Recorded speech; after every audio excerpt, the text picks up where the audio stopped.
Hello, dear viewers. Greetings to everyone watching us online. Today we decided to slightly diversify our usual topic related to U.S. space exploration and take a look at the secrets hidden in books by our cosmonauts, American astronauts, and see what details are worth paying attention to.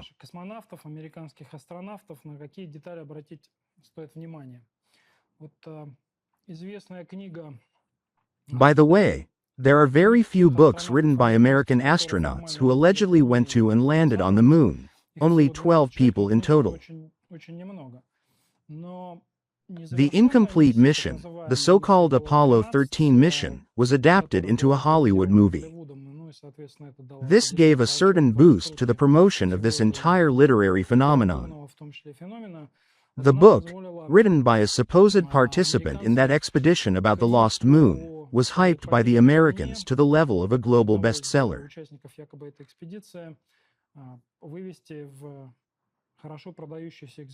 You're now seeing a photo from one of the missions, a dirty suit, a working environment. From the perspective of directors and producers, all this is supposedly meant to inspire more trust in the author of the material, thereby helping the initial and secondary sales of the book about this event.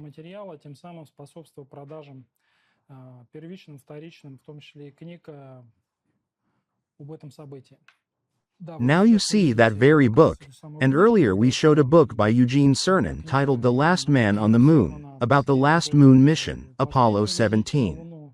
That one supposedly features many events that were recorded and became the basis for commercial exploitation, including books.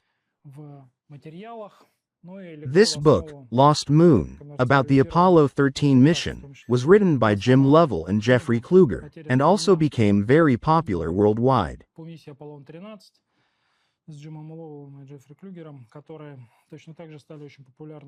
A bit later than the events themselves, which date back to the early 1970s, specifically in 1976, American author William Kaysing, together with Randy Reed, published a book at their own expense via self-publishing. It was titled, We Never Went to the Moon, America's $30 billion Swindle. You now see the cover of that book and a photo of the main co-author. Of course, at the time the man was ridiculed, accused of making everything up, even though he had worked for a while in a technical department related to the U.S. space program and knew what he was talking about.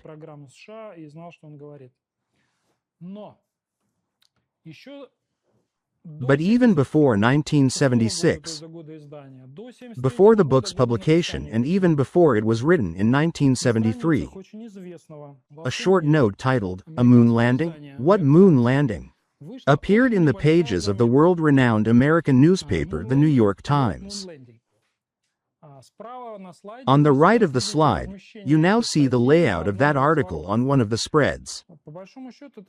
In essence, it looked like an embellishment for women's perfume ads ahead of the Christmas holidays, because this note was published on December 18, 1969, after the alleged second Apollo mission to the moon.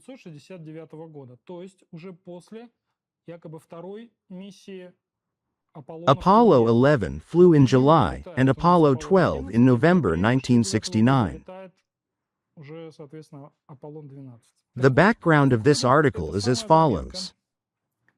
In one of Chicago's bars, there was, attention, a regular annual meeting of a humorous club called the Man Will Never Fly Memorial Society. This means that they had definitely been meeting for at least a year prior, and professionals in their field knew what they were discussing. That man would never fly to the moon. Then the article stated that at this meeting, a tipsy NASA representative showed photos and videos of astronauts training on Earth, which looked very similar to the footage from the moon that had been published in all global media just a few months before this article was published. The author of the article was John Noble Wilford. What's important to note is this. You're now seeing those very photos published in that newspaper in December 1969, which allegedly show the moonscape being staged on Earth. который якобы свидетельствует о съемках всего этого лунного пейзажа на Земле. The author of this article is the same person who wrote the globally promoted book We Reach the Moon, which presents American space exploration as the pinnacle of all technological progress. In other words, he was the one who wrote about how monumental the moon landing was.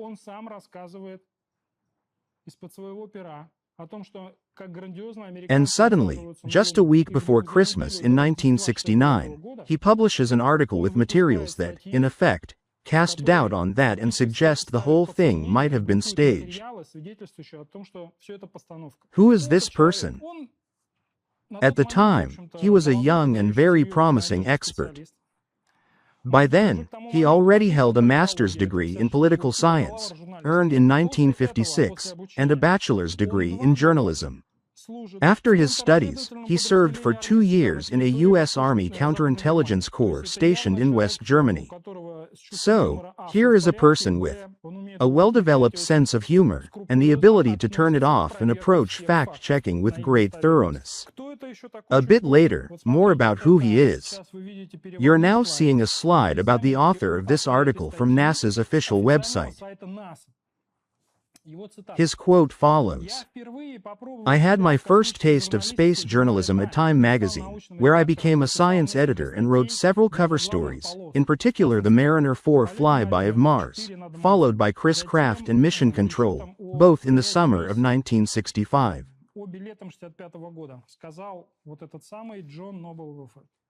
These pieces came to the attention of New York Times editors, who lured me into their fold expressly to cover the Apollo Moon project. In other words, a mission to the moon as part of the Apollo program. This person was deliberately lured in and allowed to promote his own book about the first 2 moon missions in 1969. And suddenly, from his own pen, the New York Times lets him publish this very article. And what happens after that? He is immediately shut down. He writes, "There was a hiatus in the 70s, during which Wilford spent 6 years as an editor, first as an assistant national editor, then as the director of science news at the Times. So, he was transferred entirely to work at the Times and was hidden away in offices. For 6 years, he didn't publish anything else. He didn't release any serious materials.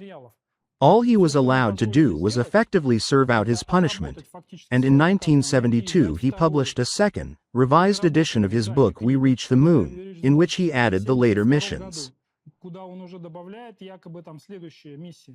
In other words, he was given the opportunity to correct the situation that arose as a result of the article being published.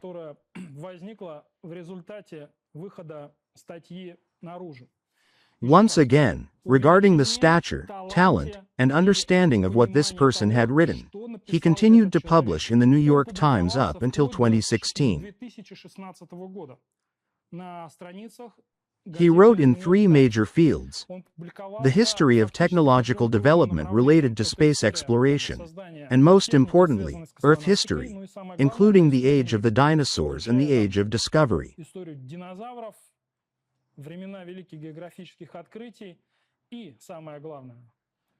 For his work, in 1984 this man was awarded the Pulitzer Prize, the most prestigious award in journalism in their society.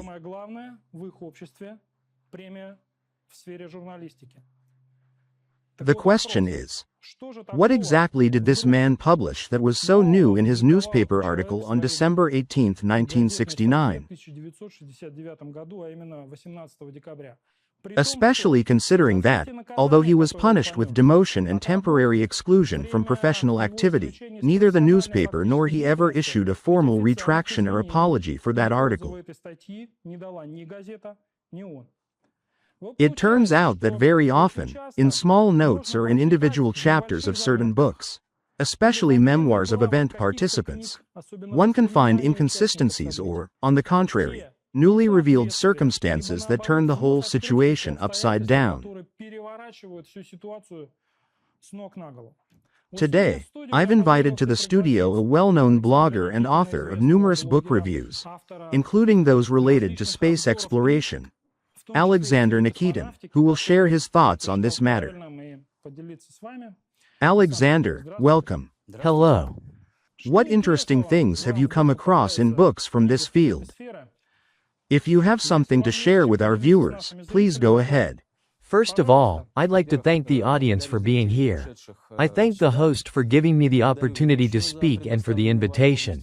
I'll start with a brief introduction about who I am. By education, I'm a pharmacist. I graduated from the first Moscow State Medical University, which at the time was still called the Moscow Medical Academy. I worked in a pharmacy for 13 years. After leaving that field, I picked up a few other professions, some related to medicine and some not. And for almost 3 years now, I've been running my own channel and blog. The channel was originally intended as a place where I could share my thoughts and impressions about what I saw, read, and the events happening around me. The first thing that came to mind to post was a series of 4 videos about how the Americans never went to the moon. How did I come to that conclusion? Like the overwhelming majority of Soviet people, I spent about half my life believing that Americans went to the moon. Or rather, it wasn't even really a belief, it was just background information. There were pictures in newspapers and magazines, nobody was denying it, everyone talked about it. It was a massive event, so, naturally, they must have gone. In the late 1990s, I watched a documentary by Alexander Gordon, either The Dark Side of the Moon or The Far Side of the Moon, filmed when he was still working in America, where he met with Ralph Rene, and I believe Bill Kaysing as well. That documentary became the first crack in the wall of belief in the moon landings. Later, I came across the works of Yuri Muhin, Alexander Popov, and also Leonid Konovalov, who is present here today. Over time, my doubts turned into certainty that the Americans did not go to the moon. That's what I decided to begin my channel with. The topic turned out to be interesting, it resonated with viewers, and I became more and more intrigued myself. I started digging deeper, reading more materials, and at some point, I began getting comments, mostly from opponents, saying things like, "Why don't you read the memoirs of our scientists and cosmonauts? These people knew more than you, they were better informed. And they had no doubts about the moon landings. So, as the saying goes, I went where they sent me." I began reading those memoirs, with excitement, even anxiety, because these were people far more intelligent and informed than I am. I thought, they're going to crush me with ironclad arguments, and I'll have to apologize to my viewers and find myself in an awkward spot. So, I read the first, the second, the 10th book. And not only were there no ironclad arguments, most of the time, there weren't any arguments at all in favor of the moon landings. Just vague statements. Sometimes those statements were even less informative than what you find in public sources. Or, conversely, I'd come across things that actually reinforced my point of view, not just mine, but the broader view that the Americans didn't go to the moon. Now, I think we can move on to some specific examples. We can start with the memoirs of our cosmonaut Georgy Grechko, which include the following quote: "If I were to go into space now as a space tourist, I would stick to the window and not peel myself away until it was time to return to Earth." He would admire, as he writes, the unearthly beauty of Earth.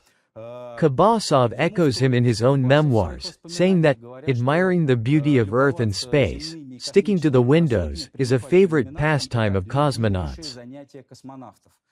Nowadays, there's even a special cupola module on the ISS where cosmonauts and astronauts literally hang around for hours, gazing at Earth or, if on the night side, at the stars. In general, it's one of their most beloved activities.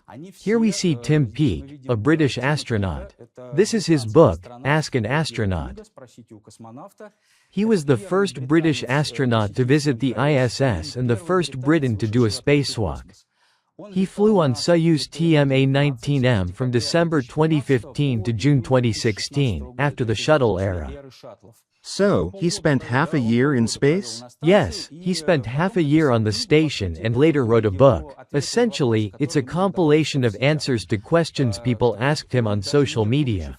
Even though he wasn't a photographer, he got into photography on the ISS because of the sheer beauty he saw and ended up taking many photos. To keep things simple, I'll refer to all our cosmonauts and the foreign astronauts who flew on Soyuz, or those who flew on the shuttle, as modern cosmonauts, just to save time. All of them, without exception, describe the stunning views of Earth and the cosmos. They all write about seeing auroras, the glowing web of city lights at night, mountains, familiar continents. They also mention the stars, which are far more numerous in space than from Earth. They appear vivid, bright, and don't twinkle because there's no atmosphere. It's a mesmerizing sight. They all talk about it. So, what do we read in the memoirs of 1960s astronauts? Those from the Gemini and Apollo programs. For simplicity, I'll call them Apollo astronauts, since they were essentially the same group. They were, let's say, lukewarm about Earth's beauty. They barely noticed it. They used only vague phrases. The blue disk, our fragile planet we must protect, we're moving away from it, when referring to moon missions. For example, in his memoir, The Last Man on the Moon, Gene Cernan mentions the stars, which is rare for American astronauts. But how does he mention them? He lists a few stars that were used for navigation and says there were a lot of them. And that's it. Nothing more about the stars. As for Earth's beauty, he offers only generic remarks. Let's show the books to our viewers. You can replace Grechko's book with others. I'd suggest putting up Tim Peake's book now. It's especially telling because he's an Anglo-Saxon, a Briton. It's hard to suspect him of distrusting NASA, especially since he trained there as well, even though the shuttles were no longer flying. By the way, his idols are interesting. He lists them in this order: Gagarin, Leonov, Armstrong, and Tereshkova. But then he adds, however, to my mind one of the most inspiring figures, and an unsung hero of mine, is NASA astronaut Bruce McCandless. On February 12, 1984, McCandless became the first astronaut to conduct an untethered spacewalk, free-flying, with a jet-propelled backpack to a distance of 100 meters away from the space shuttle. That's his true hero. Moreover, in the book, he often mentions Leonov, talks about his own commander Yuri Malenchenko, but interestingly, he never really brings up Armstrong. Also, while in orbit, he reads a biography of Yuri Gagarin, which was given to him by another astronaut. Those are the kinds of people he looks up to. In the same book by Tim Peake, there's a quote: "Yes, space does smell, but exactly what it smells of is much harder to put your nose on. In my opinion, the smell of space is like static electricity. Actually, ozone. That same smell of space was described by our cosmonaut Lebedev in his diaries, and they even explain why. In outer space, there's a lot of atomic oxygen. When they returned to the spacecraft, they brought it back on their spacesuits. Atomic oxygen is highly reactive, and it turned into ozone. So, inside the ISS or the shuttle, there was a smell like ozone,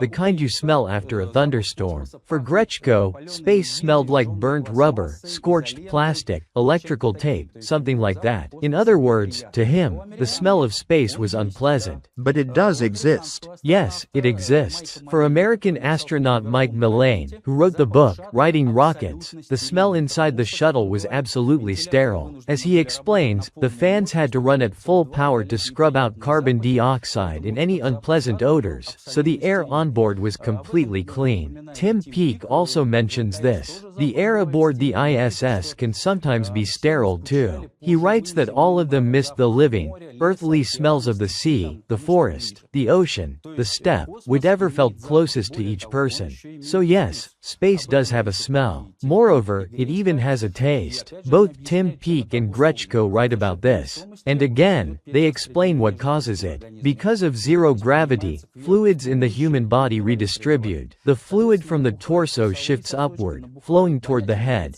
As a result, the taste buds swell, and the olfactory receptors in the nose swell too, which changes a person's perception of taste and smell. That's why space food tastes different. Not because it's prepared differently, but because our perception changes. Also, the perception of food changes because, in zero-G, food aromas don't rise with warm air like they do on Earth.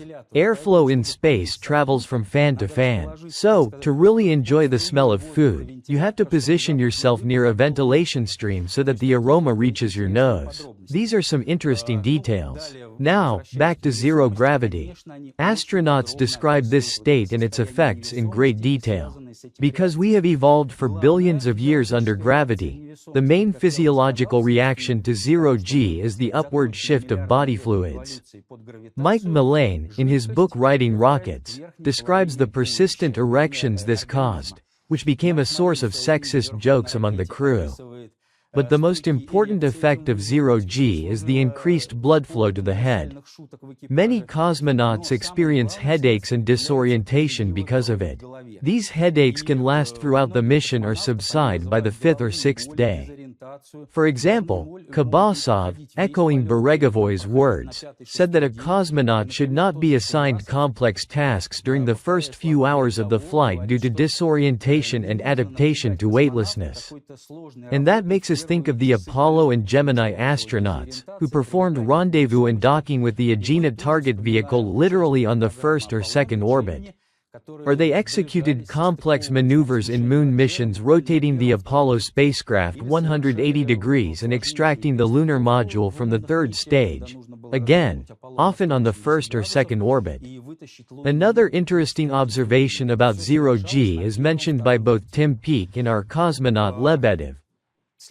You can't swim in zero gravity the way you do in water, by pushing against the air.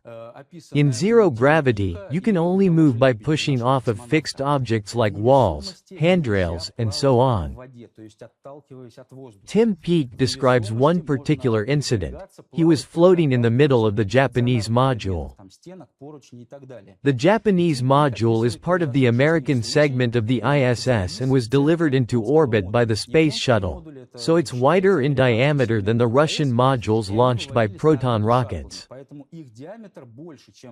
Exhausted, Peake found himself floating in the middle of the module.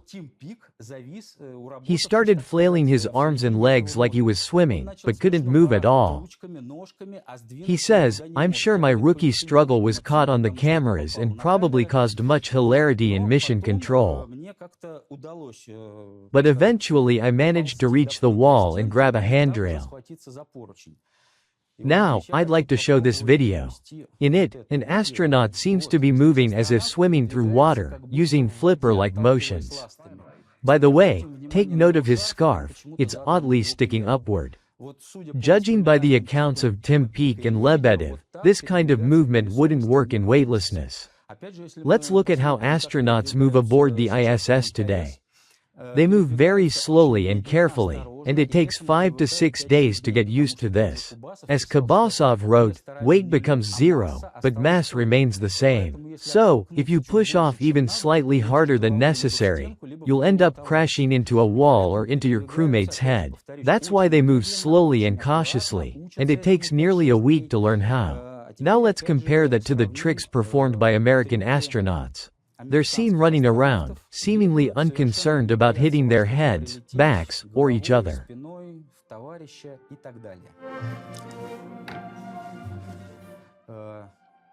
Here's another interesting point about zero gravity. Take a look at astronauts' hairstyles. These are the hairstyles of modern cosmonauts and astronauts aboard the ISS.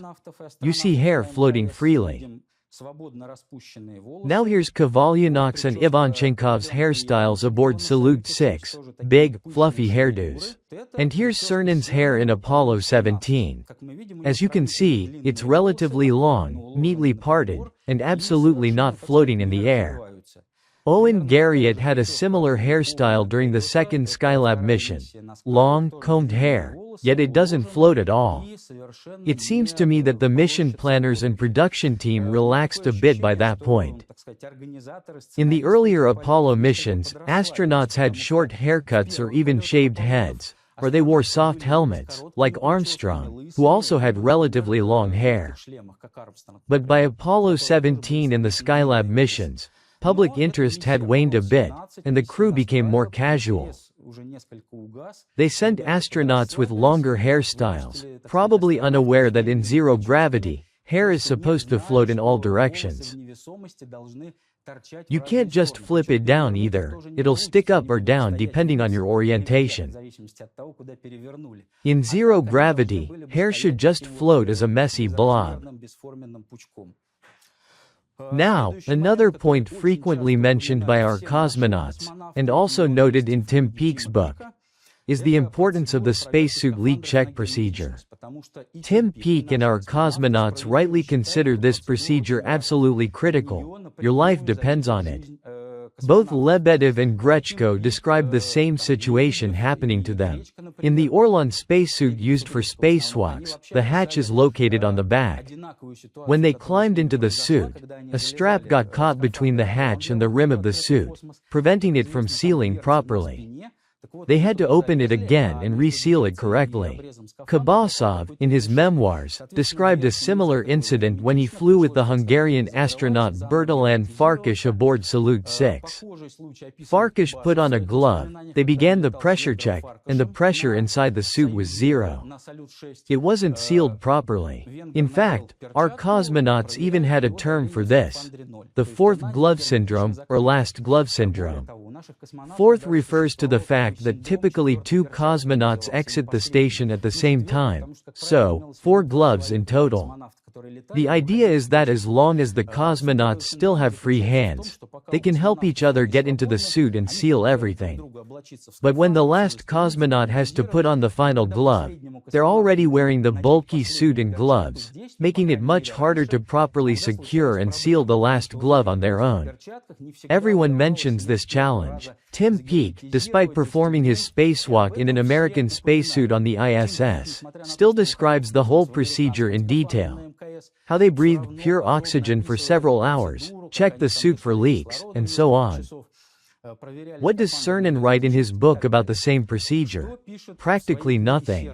When he describes his alleged flight on Gemini 9, he characterizes the process of putting on the spacesuit as very boring and routine. He just says, "We suited up and that was that," while he, by his own words, was feeling bored. Let's show this book to our viewers. Here it is. Later on, during the flight, when the time came for the spacewalk, he describes the suit check procedure in a very curious way. Instead of pressurizing the suit to check if it was leaking or not, they immediately started venting oxygen from the cabin. He writes that our suits puffed up, so they were airtight. In other words, instead of checking the suits, they just created a cabin depressurization scenario, which for us would be considered, if not an emergency, then definitely an off-nominal situation. Again, we're told the Americans were saving on mass, saving on everything. But to pressurize a suit, you only need a couple of extra liters of oxygen. Instead, they vent oxygen from the entire cabin. And if the suit leaks, then what? Then you have to repressurize the whole cabin, which takes much more oxygen. But that's just for starters. Before his most important spacewalks, specifically the Moon EVA, of which Cernan allegedly did 3, he doesn't describe the suit-up procedure at all. Apparently, it didn't mean anything to him. No big deal, just stepping out onto another celestial body. Good lord, depressurizing the lunar module? Apparently, that was no big deal. Yeah, like we do this every day. Pretty much. Anyway, these are the situations. Moving on, all of our cosmonauts, without exception, including Tim Peake, describe the re-entry phase in great detail, because it's the most intense and dangerous part of the whole flight. Outside, plasma is burning at several thousand degrees. You're sitting there wondering whether the parachute will deploy or not. And above all, you're enduring serious G-forces. In Soyuz capsules, the G-loads are typically in the 3 to 4 G range. Although Grechko writes that after weightlessness, even 5 to 6 G feels more like 8 G. Let's go back to Cernan. What does he write about G-forces in his book? He mentions G-forces only while describing the Gemini 9 flight. He writes, "The G-forces reached 3G, and I felt as if the jolly green giant was stomping on my chest." As for the G-loads during his final Apollo 17 mission, he says nothing. In fact, he doesn't describe his return to Earth at all. His narrative of Apollo 17 ends with closing the hatch on the lunar module and the line, "Let's get this mother outta here." Describing re-entry on Apollo 10, which orbited the Moon and also re-entered at escape velocity, Cernan writes, "The G-forces climbed half a G, 2G, 4, 6, 7. And that's it. How did he tolerate them? What G-forces did they actually reach upon re-entry at escape velocity? He somehow forgot to mention that. Naturally, all cosmonauts describe their sensations after returning to Earth. They all experience blood rushing to their legs and then back to their heads. Kabasov writes that after an 8-day flight, he felt unsteady and off balance, and it took him several days to recover. After a 6-month mission, Tim Peake took several weeks to get back to normal. He forced himself to move and walk, simply understanding that it was necessary. Otherwise, he just wanted to lie flat. When he was flying from Kazakhstan to Europe, someone on the plane tried to give him a cognitive test. They handed him a tablet, and he immediately dropped it because it felt unbearably heavy. And Tim Peake is actually a very well-trained person. He ran the London Marathon multiple times. He even ran the London Marathon aboard the ISS on a treadmill. So, we're talking about a physically fit individual. You'd think holding a tablet would be nothing for someone like that, but he dropped it due to coordination issues and weakness after the flight. Not a single astronaut, including Cernan, writes anything about their condition upon returning to Earth. Aside from a few mentions of the burdens of fame, autographs, public appearances, and so on, they say nothing about physical strain or blood flow issues. Let me touch on one more point. Both Tim Peake and Kabasov in their books describe an interesting aspect: packing baggage in the Soyuz. In addition to the cosmonauts, the Soyuz capsule can bring back about 50 kilograms of cargo. There isn't much space in the Soyuz, so there are very few options for placing that cargo. Nevertheless, this baggage is packed in strict accordance with specific instructions. Because if it's packed incorrectly, the spacecraft's center of mass is thrown off, and you might land in the wrong place, possibly far from the intended location. Tim Peake writes that their spacecraft landed 40 kilometers from the target point. And for the Soyuz, that's considered very good. That was in 2016. Yes, 2016. For comparison, we can look at the Apollo landing accuracy. Let me pull up the table. It shows deviations of up to 2 kilometers. 2, 3, rarely 5 kilometers. What's interesting is that Apollo 13, the emergency mission, which had to be manually adjusted for re-entry, splashed down just 1.9 kilometers from the target point. That's more accurate than some of the other Apollo missions without emergencies. It's also worth explaining why I'm comparing this to the Apollo missions. As I said, our baggage was limited to 50 kilograms. According to the official version, the lunar Apollo modules had a much wider range in mass due to the varying amounts of lunar soil brought back, a difference of 90 kilograms. Apollo 11 brought back 22 kilograms, and Apollo 17 brought back 111 kilograms. But lunar soil isn't cement that you can neatly pack into uniform bags. One sample might weigh 30 grams, another might be a boulder, like Big Bertha, weighing 10 kilograms. All of this had to be packed into containers and balanced properly. And not just for one spacecraft, they had to balance two. First, the lunar module had to be balanced for takeoff from the Moon. Then the samples had to be transferred to the command module and balanced there as well. But Cernan barely mentions this. He just said, "We threw out nearly everything that wasn't nailed down to lift off from the Moon with that lunar soil, because we had just enough fuel to get us into orbit, with almost no margin for error." That's how seriously they treated safety. Now, I suppose we should turn directly to Cernan's book, and later to Jim Lovell's, and compare. What exactly is it that makes the memoirs of American astronauts so drastically different? Let's take a small step back. So, on Apollo 17 they loaded their cargo. This was the final and grandest of all the missions. They need to launch from the moon. And they know they're low on fuel. They were always low on fuel. Despite having experimented with fuel loads varying by nearly a ton, the mass of the lunar module in later missions, Apollo 15, 16, and 17, fluctuated by as much as 1.5 tons. And yet, persistently, by the book, they still loaded all the storage compartments with lunar soil. At their own risk. Cernan writes that the specialists on Earth calculated everything for them, which is why they distributed the load so precisely. I'll start with probably the strangest quote from Eugene Cernan in his book, the moment when he and Schmidt unpacked the lunar rover. I bounced up and sideways into the driver's seat, and that's exactly how he got in, with a hop, and I prayed the lunar rover's motors would start, because if it didn't start, we wouldn't be able to collect soil samples from distant locations. We'd have to hang around the lunar module instead. Basically, most of the mission plan would have failed. So, I got in, hit the ignition, and the motors in the rover's wheels started humming. I fed it more power and scooted away for a test drive around the lunar module. So, according to Cernan, he heard the hum of the rover's little motors on the airless moon. I'm not even going to entertain that claim about the humming, it speaks for itself. My opponents have written things like, "You don't understand anything." When he got into the rover, he didn't hear the motors. He felt the vibrations through the chassis, quite literally with his butt. Let's take a closer look at that statement. The total power output of all 4 lunar rover motors combined was 1 horsepower, that's 800 watts. That's about the same as a mid-range, semi-professional cordless drill today. But the rover had 4 of these, roughly 200 watts per wheel. So, a low-powered drill motor for each wheel.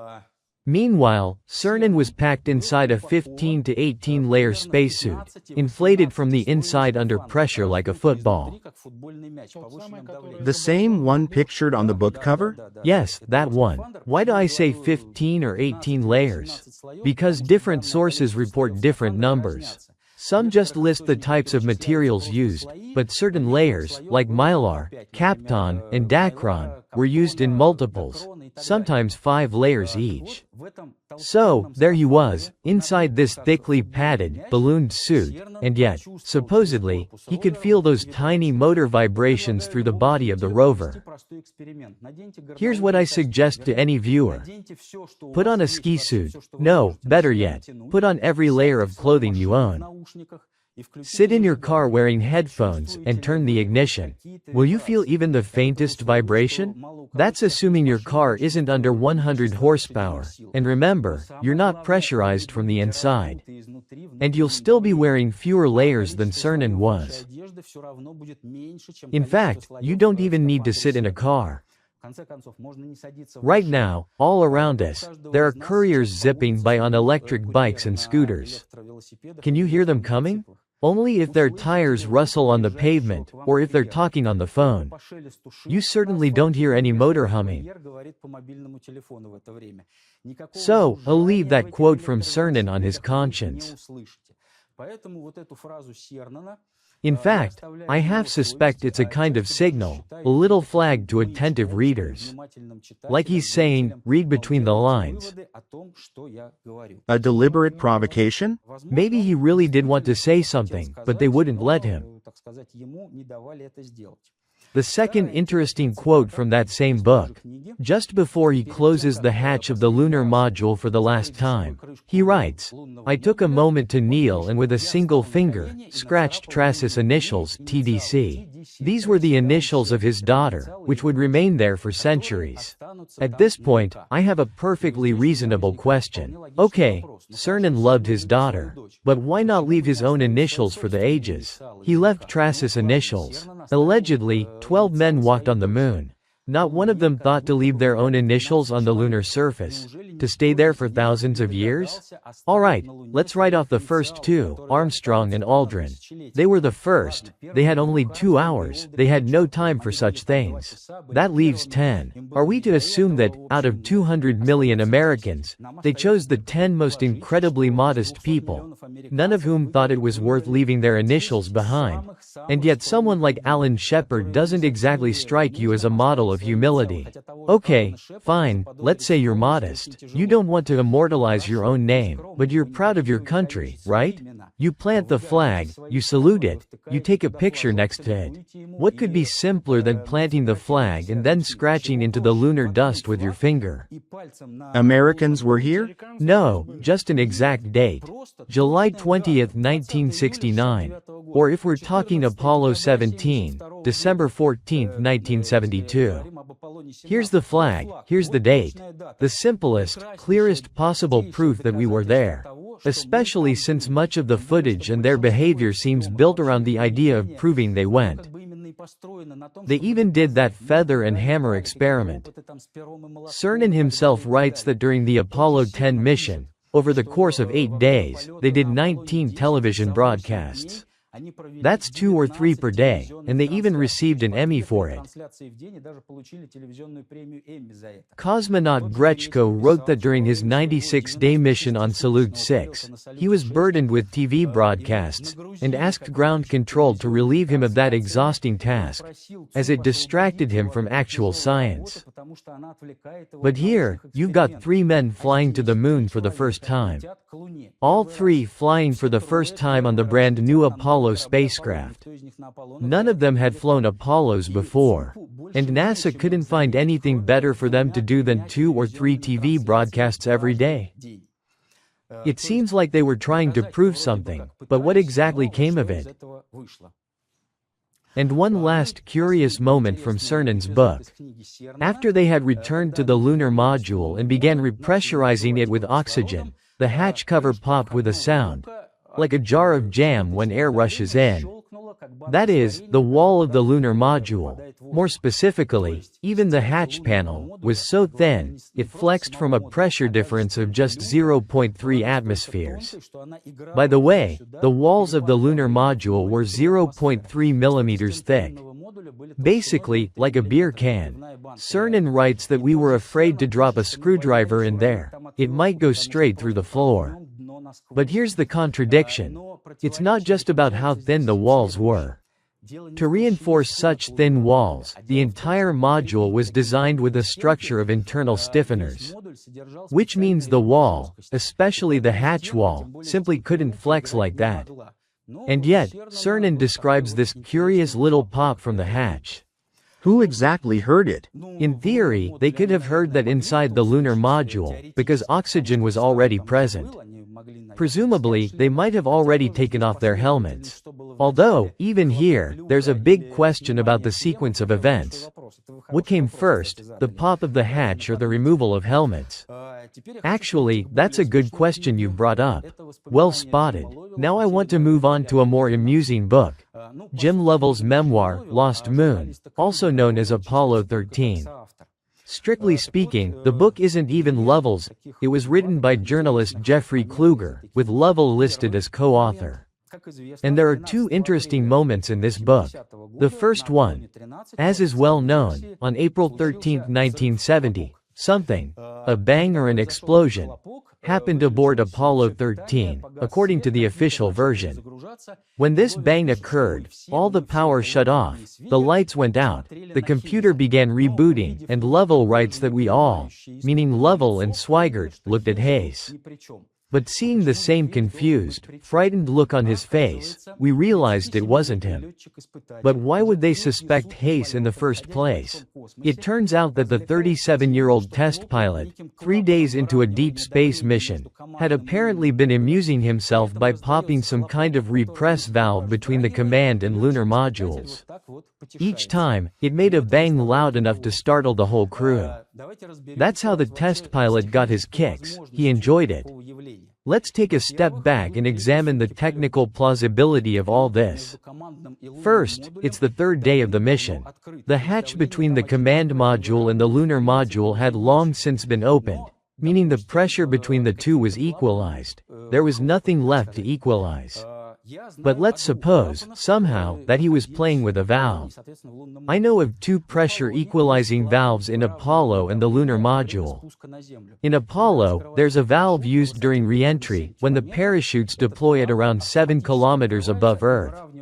This valve opens automatically to equalize the cabin's internal oxygen atmosphere with the outside air, essentially replacing the pure oxygen inside with regular atmospheric air at 1 atmosphere of pressure within a few minutes.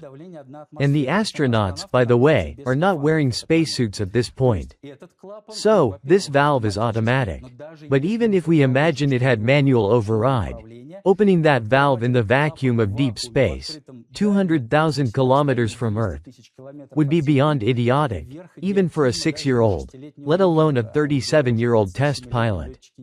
The second pressure equalization valve is in the lunar module. It's used to vent excess pressure while on the moon. As we've just discussed, the walls of the LM are very thin. When filled with oxygen, if the pressure exceeds a certain limit, this valve automatically releases the excess to prevent the module from rupturing. However, this valve is mechanically disabled if the upper hatch of the lunar module is open, the very hatch through which astronauts transferred from the command module via the docking tunnel. In fact, the valve is disabled not only if the hatch is open, but even if it isn't fully sealed. That's it, the valve is locked. You cannot use it to release pressure. So, during the Apollo 13 mission, that hatch had long since been opened, which means Hayes couldn't have used this valve either. Overall, it's a strange and somewhat comical story, unclear who it's even meant for. A grown man amuses himself by slamming a valve and startling the crew. Here's another funny line from Lovell's book. While transferring water using a flexible hose, that's important, from some large container into a smaller canister, Swigert dropped a droplet of water. This mercury-like droplet supposedly landed near Swigert's cloth shoes and soaked his feet. Let's picture some operations in zero gravity. It's obvious that due to the absence of gravity, no object or droplet of water can land or fall to the floor in any traditional sense. Everything inside a spacecraft simply floats, drifting along air currents toward the ventilation fans. That's usually where they find lost items. So that droplet couldn't have landed near Swigert's shoes. Again, let's visualize this maneuver. Someone is doing something in zero gravity. Fine, he let go of a droplet of water. But in order to get your feet wet with it, you'd practically have to go out of your way, deliberately stick your feet into it. For it to float over and wet your feet on its own is fantasy. And finally, the most absurd part. Oh dear, a 40-year-old man got his feet wet. Just put on dry socks, move on, and that's the end of it. Especially since, as Lovell's later recollections show, they did have dry socks. In fact, they used those very socks and towels to build the well-known adapter, the one that converted the round connector to a square one, so it could be used with the lunar module's air filter. That story's well known. So again, who was this story even meant for? What can we conclude after reading and comparing these memoirs? The space of cosmonauts and modern astronauts has a smell, taste, and color. It includes real dangers. There are G-forces, there's weightlessness. And, crucially, there are situations that can only occur in space, situations that simply cannot be made up on Earth. They're purely cosmic in nature.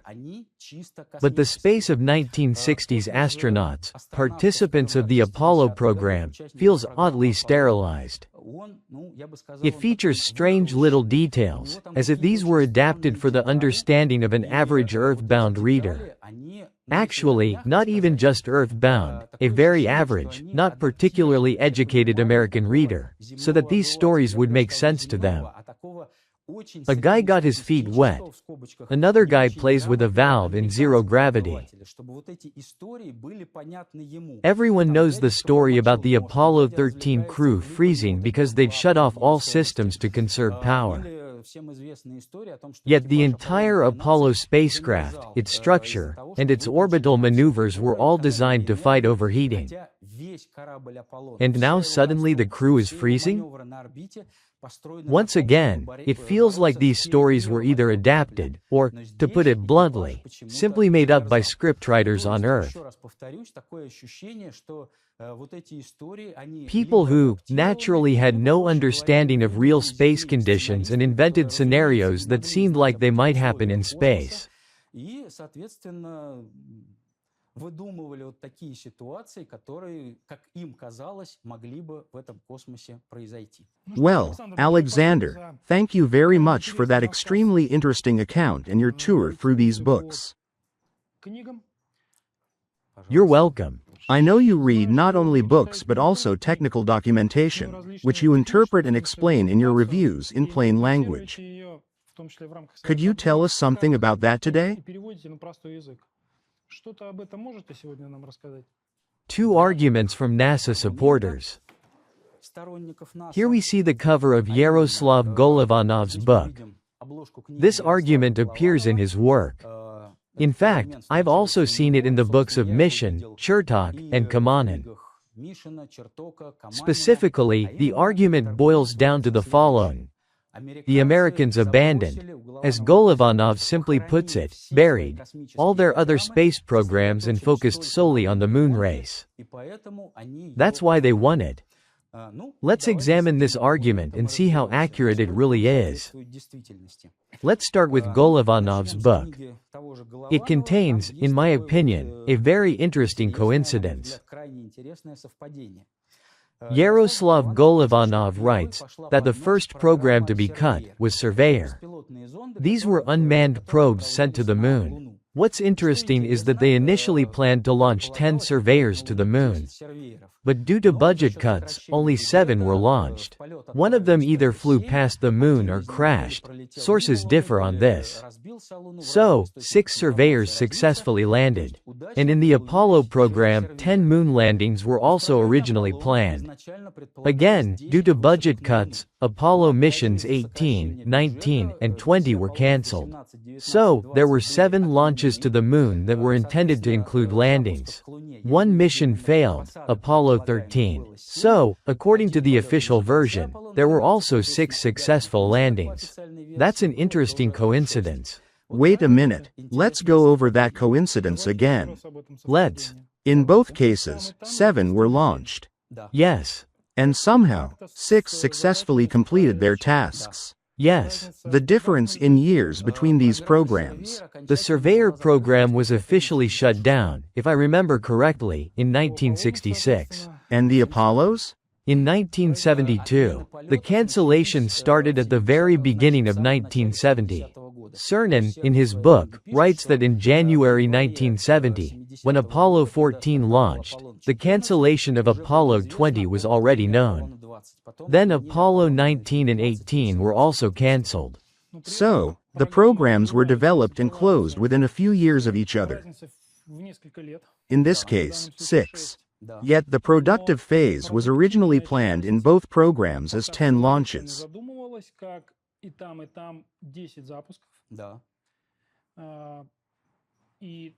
And 3 missions in each were cancelled, like it was done with carbon paper. Exactly. So, is it a plan, a scenario, foresight, or something like that?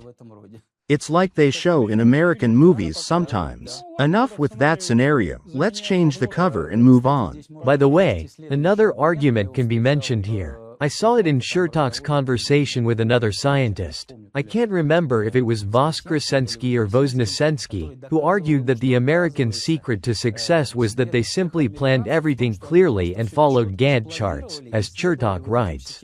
That's all there was to it. As if we were bad at planning. So, you build a roadmap and stick to it strictly, and boom, success. To the moon on Thursday. Yes, pretty much. By the way, about going to the moon on Thursday, you weren't joking.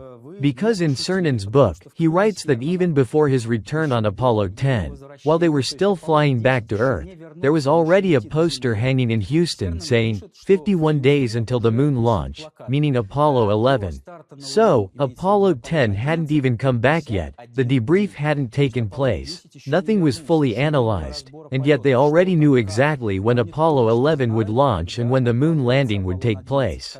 That's how precise everything was. As for weather forecasting, was everything in order there too? Let's remember the shuttle era. Ever since I was a kid, I recall the news. It was considered unusual if a shuttle launch was scrubbed fewer than 3 times. And the shuttles were only flying to low Earth orbit, so delaying a launch by a few days didn't matter much. But the Apollo program had about a 3-day launch window each month, so you could only go to the moon during a 2 or 3-day window once a month. If you missed that, you had to wait for the next window. The moon's phase had to be right, the sun's angle low, and so on. And yet they always made it. By the way, the biggest delay in the Apollo program happened with Apollo 17. There was some minor technical issue, and as a result, the launch was delayed by about 2 hours. That's it. They knew how to plan. Yes, but in 50 years, they've completely forgotten how.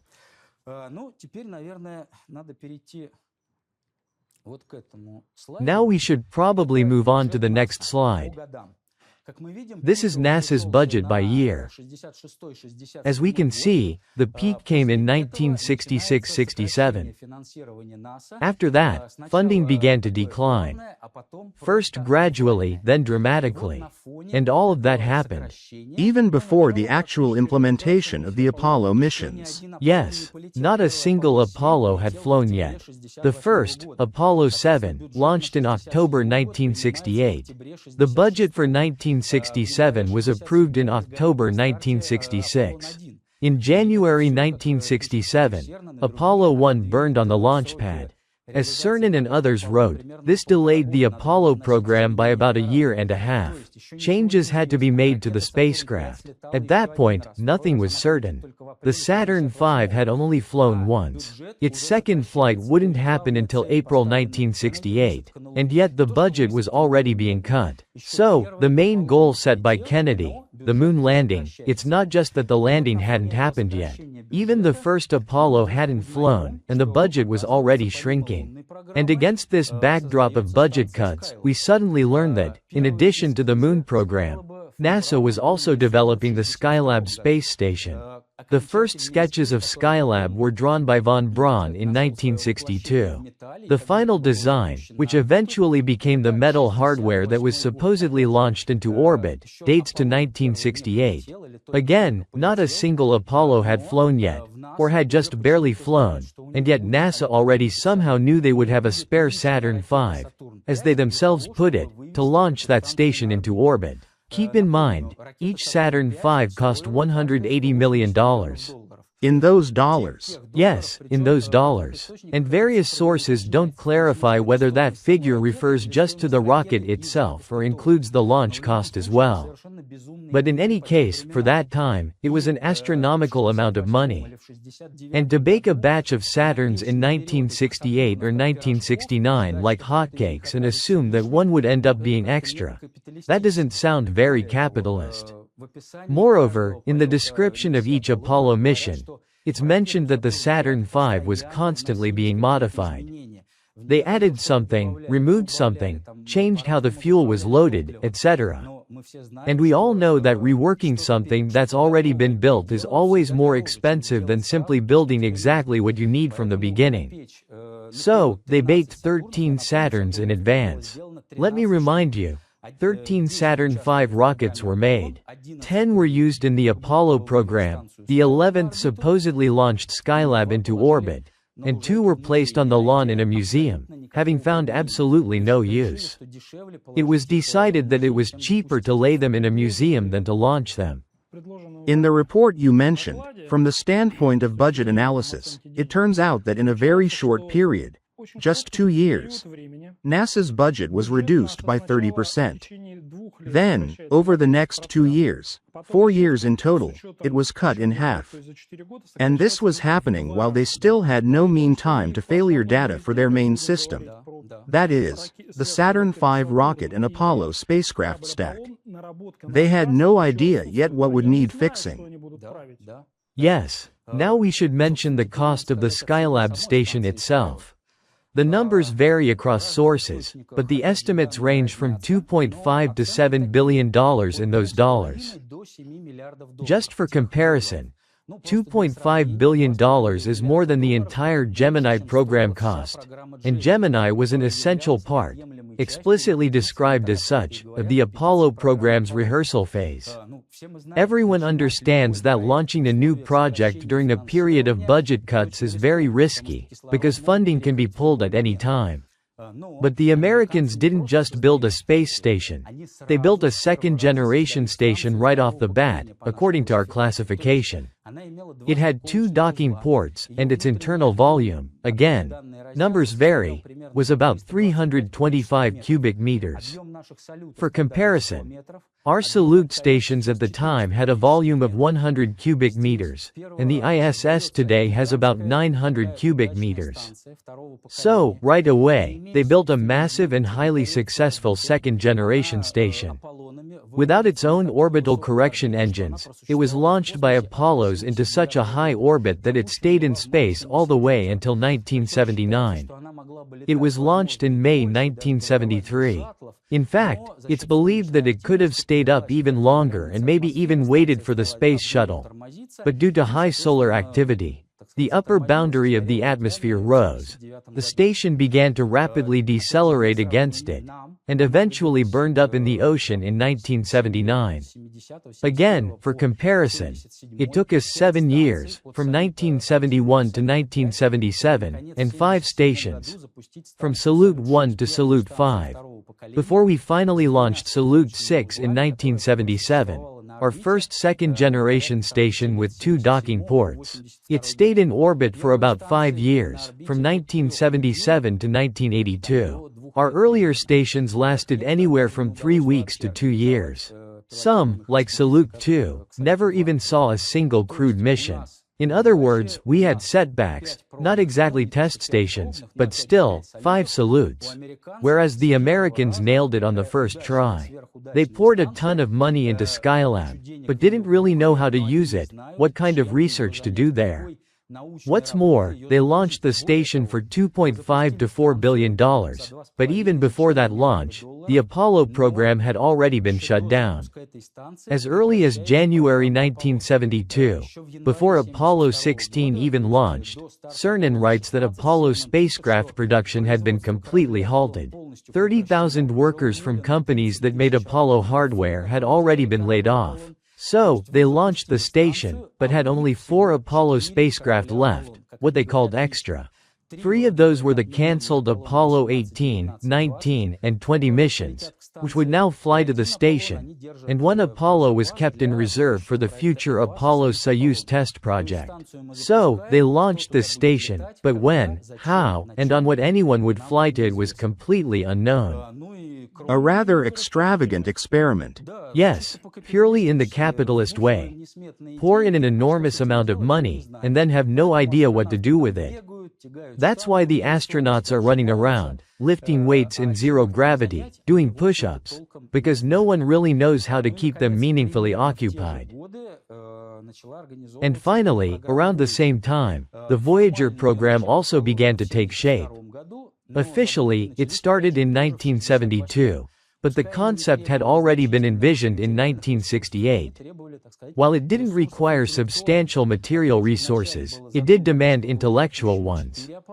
Initially, they planned to launch 4 spacecraft, but by 1972 the number was reduced to 2, and they were launched in 1976, if I remember correctly. So, the argument that during the Apollo program the Americans focused solely on that and completely neglected all other programs simply doesn't hold up. просто не соответствует действительности. And most importantly, what else was being developed at the same time as the Apollo program? The Space Shuttle program was beginning to take shape. The birth of the shuttle also dates back to 1968. In other words, not a single Apollo had flown yet, but it was already assumed from the outset that this program would eventually be shut down and replaced by the reusable Space Shuttle program. Which brings us to the next popular argument made by NASA supporters. Why was the Saturn Apollo program shut down? They say it was because there was nothing left to launch on those rockets. But they never specify which Saturn rockets had nothing left to carry. Usually, they're referring to the Saturn V. But we need to remember that the US had an entire family of Saturn rockets. First, there was the Saturn I rocket, which could deliver up to 10 tons to low Earth orbit, 9,100 kilograms according to some sources, which vary. That's actually more than the 7 tons carried by our Soyuz rocket. Then there was the Saturn 1B, which could lift around 18 to 20 tons, comparable to our Proton rocket, which also delivers around 20 tons. According to today's classification, that's a heavy lift rocket. And of course, there was the Saturn V, which could lift 130 to 140 tons to low Earth orbit. Now, let's ask, what payload were the projected space shuttles supposed to carry? It turns out that the shuttle's maximum payload to low Earth orbit was 30 tons. In practice, they never carried that much. They had balancing issues and rarely lifted more than 24 tons, based on the sources I've seen. But again, that's exactly what the Saturn 1B could have lifted. How much did the shuttle itself weigh? About 120 tons. That's the same load that the Saturn V could have carried. So theoretically, you could just attach the shuttle to a Saturn rocket and you'd have a ready-made system. Moreover, since the Saturn V had its own engines, there would have been no need to put main engines on the shuttle itself, like we did with our Buran, which didn't have its own main engines, only joint propulsion system for orbital maneuvering. That would have made the shuttle cheaper and lighter. Let's compare mission durations. As we know, the Apollo missions were designed for about 2 weeks, 16 days of autonomous flight, and the space shuttles were designed for the exact same duration. The longest shuttle mission lasted 17 days. So, here you had an absolutely reliable system, proven or soon to be proven, that fulfilled all its objectives, including putting humans on the moon. Yet it was shut down ahead of time, and they decided to build a new system with nearly the same mass characteristics, but which still had to be developed from scratch.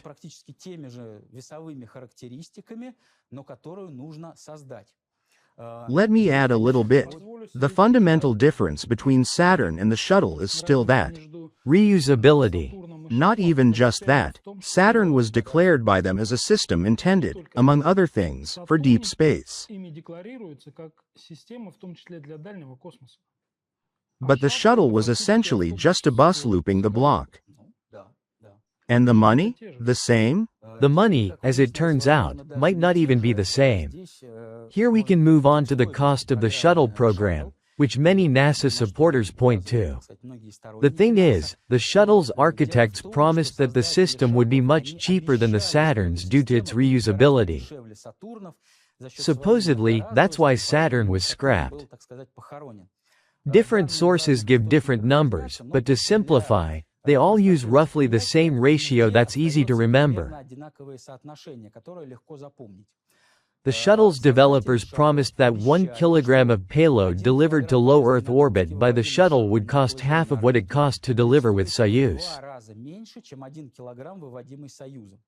By the mid-1980s, the figures were approximately $4,000 per kilogram for Soyuz and $2,000 per kilogram was promised for the shuttle. But in reality, it turned out to be 5 times more expensive than Soyuz, and about 10 times more expensive than promised. That is, 1 kilogram of payload delivered by the shuttle cost between $14,000 and $20,000. Each shuttle flight, depending on the payload, cost between $400 and $900 million, almost $1 billion. So, this program definitely didn't turn out to be cheap. Again, an interesting point comes up. Let me remind you, there were 32 launches of all Saturn rockets, Saturn I, Saturn 1B, and Saturn V. All 32 launches are considered either completely successful or, under the strange American rating system, at least partially successful. Not a single catastrophe, not a single serious failure, according to their reports. So why would they abandon such an ultra-successful and ultra-reliable Saturn Apollo system? One that completed all its assigned tasks. Why bury it so quickly without trying to squeeze everything out of it? The Apollo spacecraft even stopped flying to Skylab. NASA switched to an expensive and dangerous system. As is well known, it claimed the lives of 14 astronauts. Those were the Challenger and Columbia disasters. And yet they stuck with this expensive, dangerous, and inefficient system for 30 years. NASA Administrator Dr. Michael Griffin, in a Senate testimony around 2008 or 2009, said, "The shuttle is an inherently flawed system." He's right. These are the words from Mike Mullane's book, Writing Rockets. My version of why they held on so long to such a dangerous and expensive system, squeezing every last drop out of it, while quickly burying such a successful system as Saturn Apollo? Because, and this is my opinion, a dangerous, expensive, not so great system is better than nothing. Apparently, there was just nothing to be reused or adapted from the Saturn Apollo system.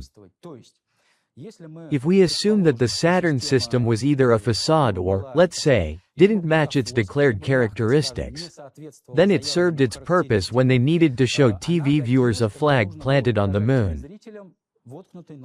But when it came to delivering real payloads to orbit, including military or commercial ones for which money was to be paid, that approach didn't cut it. They needed real payload mass delivered to orbit. By the way, for the shuttle program to pay off, it was supposed to have 24 to 30 launches per year. In reality, that never happened. The peak number of launches occurred in 1985 to 9 launches. Then came the Challenger disaster, followed by a 2-year pause. There were 2 more peaks, in 1992 and 1996, with 8 launches each. After that, the number steadily declined. So, in practice, each individual shuttle flew on average 2 to 3 times per year. I think Discovery once flew 4 times. That was the maximum. What is this? Endeavour? That was the so-called shuttle test article that was never launched into orbit. It was dropped from an airplane and landed like a glider on a runway. This shuttle Endeavour was piloted by our old acquaintance Hayes from Apollo 13. You mean Enterprise, probably. Enterprise, my apologies. What's interesting is that for some reason, test pilot Hayes, who flew a real shuttle prototype, didn't wait the mere 3 to 4 years it would have taken to actually sit at the controls of a real shuttle mission. Apparently, the staged nature of these programs had already worn him out. He simply didn't believe he'd end up in real space. I think he became a vice president, either at Grumman or some other company, essentially an executive responsible for flight operations. He never waited for the shuttle flights he helped test. Likely, he didn't believe in them. That's my theory as to why such a successful program like Saturn Apollo was scrapped. Because actual return on investment was needed. Also, many proponents of the official version argue, if the Gemini and Apollo programs were staged, then how could they have created such a complex spacecraft like the Space Shuttle from scratch, without real spaceflight experience? But the thing is, the shuttle wasn't created from scratch. The Americans had been dreaming of spaceplanes and orbital aircraft since the 1950s. There were many projects. The most famous was the Dinosaur project, in which Armstrong was supposed to participate. They were just waiting for powerful engines and suitable heat-resistant materials. As soon as those became available, they dusted off all their old orbital spaceplane designs and brought them to life in the shuttle. If we look at it, the shuttle inherited almost nothing from the Apollo or Gemini programs. Completely different launch architecture. Inside, the crew breathed regular air, not a pure oxygen environment at reduced pressure. The exterior materials were totally different, ceramics, polymers, etc. The only thing said to have been borrowed from Apollo was the fuel cells, which were used in both Apollo and the shuttle. But one could assume that the development of the fuel cells was simply a separate technological branch. Both Apollo and the shuttle might have used what was available at the time. The same argument is made about the shuttle's RS-25 hydrogen engines, supposedly direct descendants of the J-2 engines used on the Saturn rockets. But here's the catch. The J-2 engines were hydrogen-fueled and used on the second and third stages of the Saturn V. They had about 90 tons of thrust, powerful hydrogen engines that could be restarted in space. First, they ignited on the second stage, then again on the third. The spacecraft would reach orbit, everything would be checked, and then they'd perform the so-called translunar injection, a boost to send the craft to the moon. At that point, the J-2 on the third stage would ignite for a second time. As far as I know, there are no current hydrogen engines with around 100 tons of thrust that can be restarted in vacuum. The RS-25 engines used on the shuttle, ignited on Earth, lifted the shuttle into orbit, and once the external tank detached, they shut off.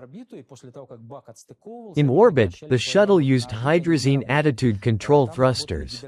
My opponents have written to me saying that there are low-thrust hydrogen engines on satellites or probes that can be restarted in vacuum. But their thrust is around 10 tons. So yes, the RS-25 is also a hydrogen engine, but it is by no means a direct successor of the J-2 engine used on the Saturn rockets. Nothing else from the Saturn rockets or the Saturn Apollo program was adopted into the shuttles. Even the spacesuits for the shuttles were developed from scratch. Moreover, in 1977–79, a spacewalk suit was designed specifically for the shuttles. They made 16 of them, and they are still in use today. Not similar ones, it's that exact batch of suits made almost 50 years ago. They were simply flown aboard the shuttles, and currently there are 4 of them left on the ISS, 2 large and 2 medium. Thus, when petite female astronauts arrive, they often use our Orlan suits, which are more or less one size fits all. The American ones are like a Matryoshka doll of 2 halves, a black top and a white bottom. You connect them, and that's it. Once the ISS is decommissioned, the Americans will no longer have any suits for spacewalks. These 4 will finish their service, and that'll be the end of it. That's the extent of anything that can at least formally be considered a legacy of the Saturn Apollo program. A very interesting analysis. Let's give the author a round of applause. Thank you very much. The statements have been made. So, dear viewers, today we've discussed how in some books written by those who flew to space, or allegedly flew to space, there are many fascinating details that should definitely not be overlooked and deserve more attention.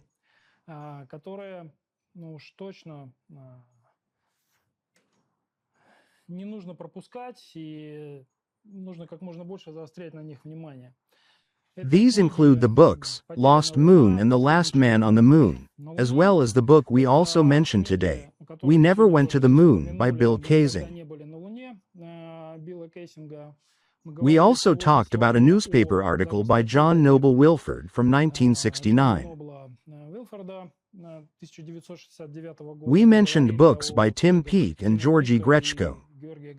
Please read the books and draw your own conclusions. And please give our speakers a round of applause. I hope you found it very interesting. Thank you all very much, and goodbye.